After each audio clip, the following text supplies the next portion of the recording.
बे पासे हैदराबाद में आख्या गा क्यों एहतसाब अदालत में जाम खान शोरो खिलाफ दाखिल ज़मीन जे गैर कानूनी अलाटमेंट वारे नैब रेफरेंस जी ॿुधणी थी है। तव्हांखे ॿुधायूं पिया जाम खान शोरो ऐं काशिफ शोरो समेत अरिड़हं जवाबदार अदालत में पेश थिया आहिनि। एहतसाब अदालत जो जज मोकल ते हुअण करे ॿुधणी 24 मार्च ताईं मुलतवी कई वई आहे। अहम ख़बर आहे हैदराबाद में तव्हांखे ॾियूं पिया एहतसाब अदालत में जाम खान शोरो खिलाफ दाखिल ज़मीन जी गैर कानूनी अलाटमेंट वारे नैब रेफरेंस जी ॿुधणी थी आहे। जाम खान शोरो ऐं काशिफ शोरो समेत अरिड़हं जवाबदार अदालत में पेश थिया।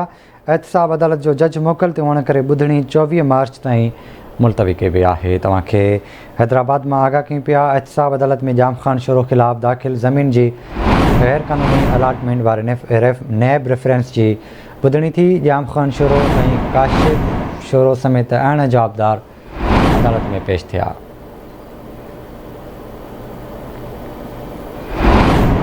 हैदराबाद में तव्हांखे ख़बर ॾियूं पिया एहतसाब अदालत में जाम खान शोरो खिलाफ दाखिल ज़मीन जी गैर कानूनी अलाटमेंट वारे नैब रेफरेंस जे सिलसिले में जाम खान शोरो ऐं काशिफ शोरो समेत अरिड़हं जवाबदार अदालत में पेश थिया। जॾहिं त एहतसाब अदालत जो जज मोकल ते हुअण करे ॿुधणी 24 मार्च ताईं मुलतवी कई वई आहे।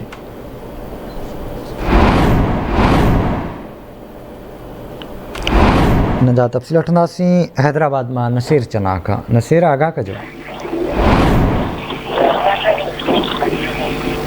जी नसीर आगाह कजो। एहतसाब अदालत में जाम खान शोरो ऐं काशिफ शोरो समेत अरिड़हं जवाबदारनि खिलाफ़ गैर कानूनी अलाटमेंट वारे नैब रेफरेंस जी ॿुधणी थी, छा तफ़सील आहिनि?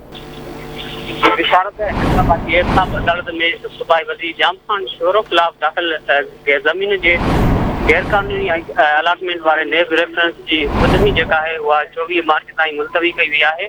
आपाशी वारा सूबाई वज़ीर जाम खान शोरो काशिफ शोरो शिरन खान शोरो समेत अरिड़हं जवाबदार एहतसाब अदालत में पेश थिया। पर एहतसाब अदालत जे जज इनाम अली कलड़ो मोकल ते हुअण करे ॿुधणी 24 मार्च ताईं मुलतवी कई वई आहे। गुज़िरियल साल नेब 20 एकड़ सरकारी ज़मीन जा खाता पंहिंजे नाले करण ते सूबाई वज़ीर जाम खान शोरो संदन भाउ समेत अरिड़हं जवाबदारनि के खिलाफ नैब रेफरेंस दाख़िल कयो। जी ठीक है नसीर, बड़ी मेहरबानी तफ़सील खां आगाह करण लाइ।